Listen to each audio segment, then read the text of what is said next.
welcome back to the channel. Today, we're going to be diving into a behind the session with the future Ian Machado Garry. Let's check it out. If you guys don't know, I have been working with Ian for about 3 years now, and I am his full-time strength conditioning coach. I travel with him around the world, and I make sure that he's ready for all his fights. We've worked together for 3 years since his first fight in the UFC, and now working together, we're 8-0. So what I want to do in this video is just break down what a normal session would look like for Ian. In general, we're going to work off camp, what the differences might be in camp, and how his training has changed over the years. Let's dive into it.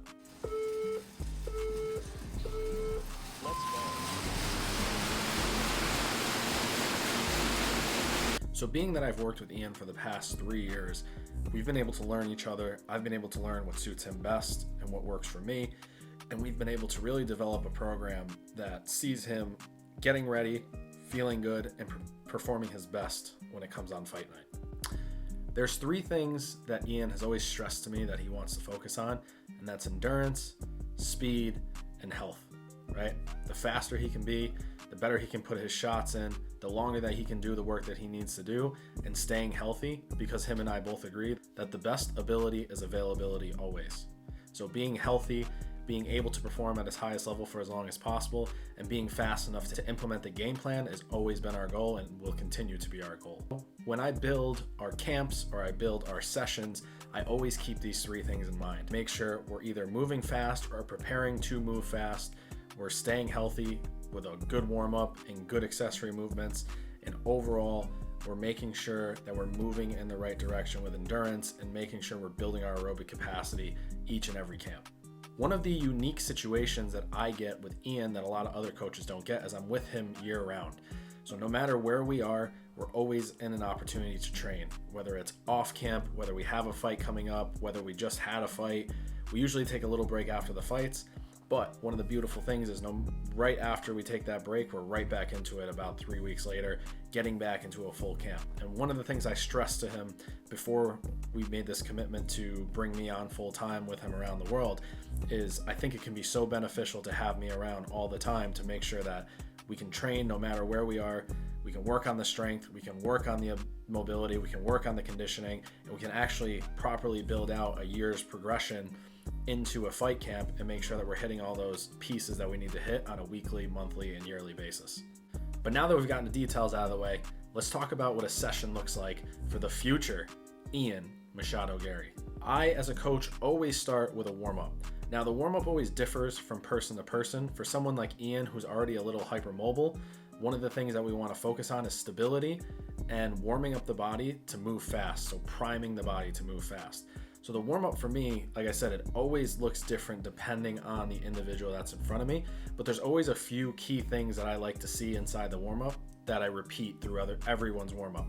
The single leg RDL, the hip airplane, and the open book stretch. These are 3 things that no matter what, I'll start with the open book stretch, we'll work our way into the specific drills that we have to do, and then we'll start to implement the single leg RDL and the hip airplane just to kind of move the hip in those specific ranges of motion.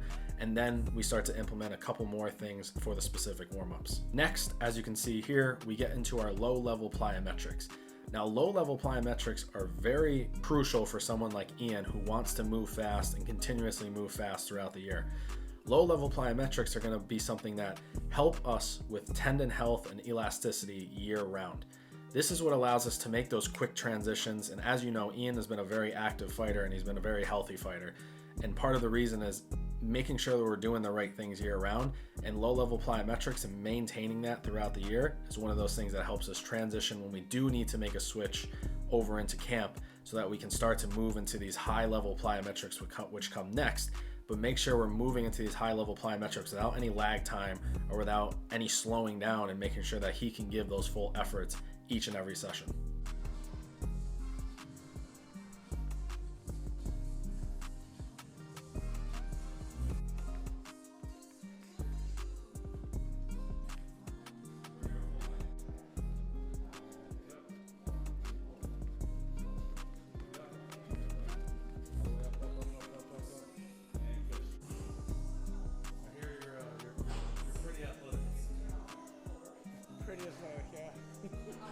Now, the next parts really depend on whether we're in camp or off camp, but I'm gonna go over it anyways. Next, we'd have something that looks like a plyometric or a ballistic, which is either a jump or a throw. And these are where we're putting 100% full effort into explosive movement.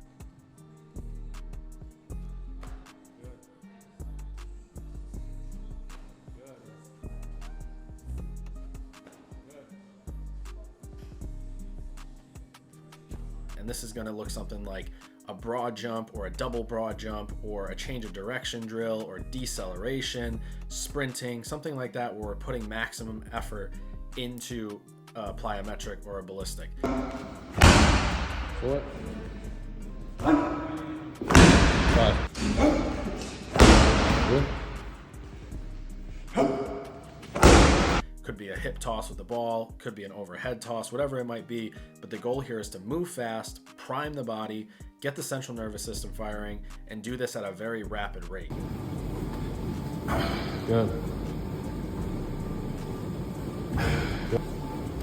Good.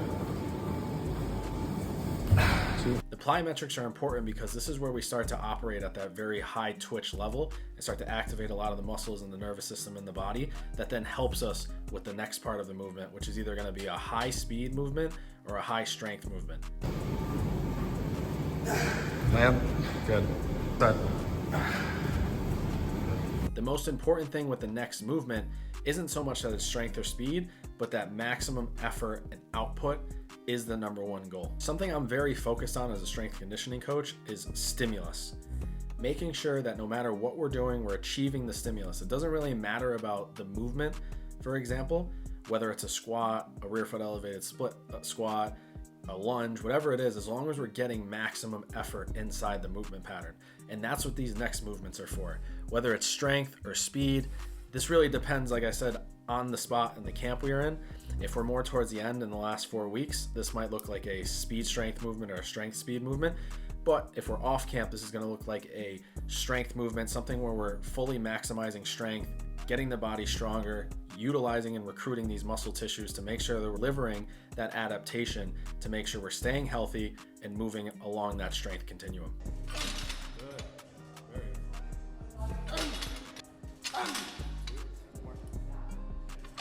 Now, by this point in a session, your body is going to start to get fatigued. If we go through the warm-up correctly, we go through the low-level plyometrics correctly, we go through the plyometrics correctly if we're in that part of camp, and then we fully execute on the max effort stimulus of that main movement of the session, our body's going to start to get fatigued, the mental energy is going to start to drain, and this is where we start to utilize accessory movements that are specific to the athlete or specific to the game plan or the body shape of the athlete. And the accessory movements that I like to pick with Ian are ones that are going to challenge his body because he's a longer athlete, time under tension, challenge his grip. Because he's an athlete who is so tall and long, I want to make sure that we're still keeping strength while also being able to explode and move out of these directions. And it's also going to take him a little bit longer to kind of move through these ranges of motion, so we have to be conscious of that, the decisions we make on the accessory end.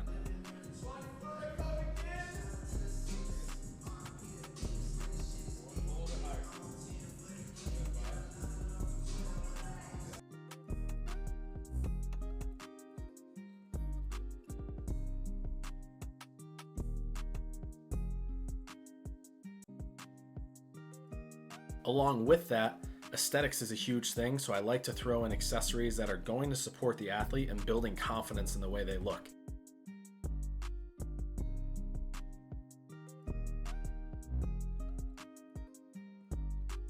One of the biggest things with performance is also loving the way that you look, so building that mental confidence and capacity as well.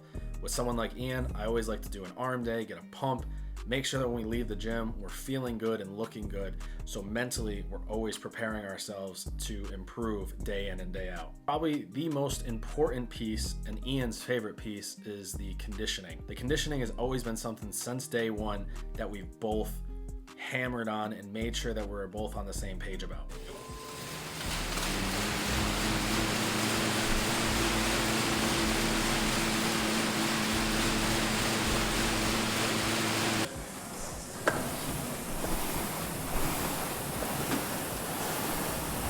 Our goal was always to train for 5 rounds. And ever since I started training Ian, told him this a couple times now, but ever since I started training Ian, I've always been preparing for a 5-round fight. And I've made sure that his cardio is ready for 5 rounds, but he's someone who has a gas tank, who's always had that endurance aspect in him.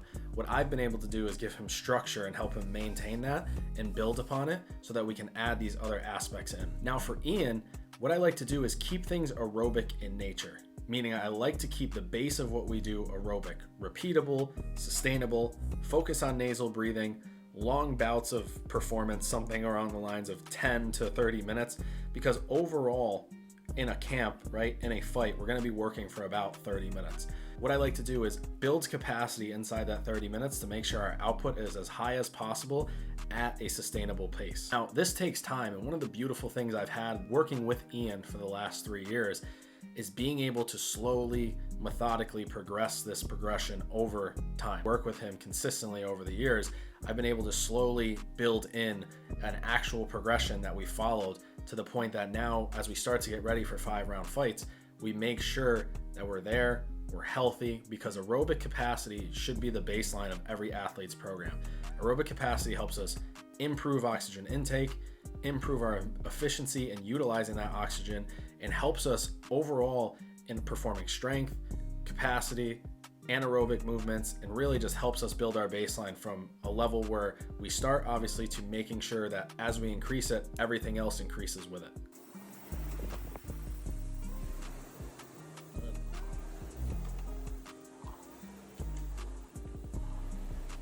So the conditioning has and always will be an important aspect for me and Ian. And as you've seen in every single fight, his conditioning is always one of the things that stands out amongst the rest of his high-level skills. I'm gonna kick all your asses. Such a good song. A warrior coming down the mountain like so.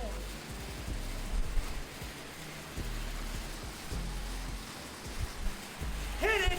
Now, all of this stuff really depends on what phase of camp we're in. For Ian, a normal fight camp usually looks about 6 weeks long. Before that, the few months we have before that is usually towards making sure we're healthy, improving strength as much as possible, improving mobility, improving aerobic capacity, and making sure we're really priming so that when those 6 weeks comes up before the fight, we're getting the most out of those 6 weeks that we need. Now, when we start a 6-week camp, I like to split things up into about 2-week little blocks to make sure that we're getting everything that we need in. And one of the beauties of me working with him full time and having him year round is making sure that most of the dirty work is done. Most of the things we've needed to do over the last 3 to 4 months is done. And this last 6 weeks is just really isolating his strengths, making sure he's on point with conditioning, and making sure he's healthy and mentally able to enjoy these sessions and feel good, so when he goes into that ring, he performs his best. So if we broke this down into a macro cycle, weeks 12 to about 8, which is a 4-week period, is usually strictly strength, maybe light bouts of aerobic capacity, skill work, jiu-jitsu, striking, boxing, things like that, but more in a relaxed setting. Weeks 8 through 6, so those next 2 weeks, is where we really start to hammer in the capacity to get ready for a camp. So we start to increase the intensity, we start to decrease some of the rest times, we start to really build in some higher level plyometrics and change the direction and prime ourselves for a 6-week period where we really start to go all out. Then weeks 6 to fight week are usually high speed, high capacity, high output, still with bouts of strength, proper accessory movements, full conditioning sequences with aerobic and anaerobic progressions that also will help us make sure that Ian's primed his central nervous system to be fast, aerobic training to make sure that his lungs are at full capacity and he's able to do what he needs to do for as long as possible, and his speed to make sure that he is the fastest that he can be and healthy, and make sure on fight night he steps in as the best version of himself. 1, 2, 3, good.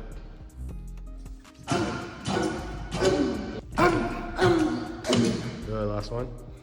I hope this video helps. This was a behind the session of the future Ian Machado Garry's strength conditioning. Thank you guys for watching the video. I'll see you guys soon.